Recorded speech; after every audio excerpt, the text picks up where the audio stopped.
നമുക്കറിയാം, നമ്മുടെ കളമശ്ശേരി നഗരസഭയിൽ അഭിമാനകരമായ വിജയത്തിന് ഒരു പുരുഷായുസിൻ്റെ സേവനങ്ങൾ തൻ്റെ ജീവിതത്തിലുടനീളം സമർപ്പിച്ച എല്ലാ വ്യക്തിത്വവുമായിരുന്ന ഇബ്രാഹിം സാഹിബിൻ്റെ ഓർമ്മകളും ഇവിടെ നമ്മളെല്ലാവരും നേടിയെടുക്കുകയും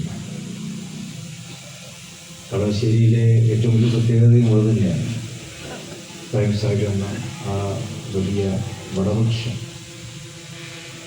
അതിൻ്റെ തണൽ, അത് ആര് വെട്ടിക്കളയാൻ ശ്രമിച്ചാലും ആ തണലിൽ നിന്നും കളമശ്ശേരി മോചിതമാവുകയില്ല. മറിച്ച് ആ തണലിലൂടെ കളമശ്ശേരിക്ക് ഇനിയും ഒട്ടേറെ സഞ്ചരിക്കേണ്ടതുണ്ട്.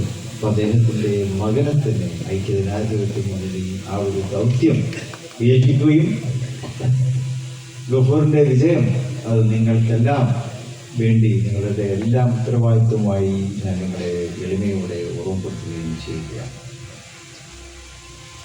ഇത് കേരളം ഉറ്റുനോക്കുന്ന ഒരു തെരഞ്ഞെടുപ്പാണല്ലോ. കഴിഞ്ഞ 10 വർഷമായി കേരളീയ സമൂഹം നേരിട്ടുകൊണ്ടിരിക്കുന്ന വെല്ലുവിളികൾ, പ്രയാസങ്ങൾ, ഒരു ഗവൺമെൻറ്റിൻ്റെ അഭാവം എല്ലാ തലങ്ങളിലും ഇവിടെ എഴുതിച്ച് നിൽക്കുന്നു എന്നുള്ളതാണ്. വിദ്യാർത്ഥികളാകട്ടെ, യുവാക്കളാകട്ടെ, കുടുംബിനികളാകട്ടെ, വയോധികരാകട്ടെ, ജോലിക്കാരാകട്ടെ, ഉദ്യോഗസ്ഥന്മാരാകട്ടെ, വ്യവസായികളാകട്ടെ, തൊഴിലാളികളാകട്ടെ, സാധാരണ പൗരന്മാരാകട്ടെ, എല്ലാവരും ഒരു ഗവൺമെൻറ്റിൽ നിന്നും ലഭിച്ചിരിക്കേണ്ടതായിട്ടുള്ള ആനുകൂല്യങ്ങൾ ഉണ്ടാവും, അവരുടെ അവകാശങ്ങൾ സംരക്ഷിക്കപ്പെടേണ്ട കാര്യങ്ങളുണ്ടാവും. അതൊന്നും തന്നെ കഴിഞ്ഞ 10 വർഷമായി നടക്കുന്നില്ല എന്നുള്ളതാണ്.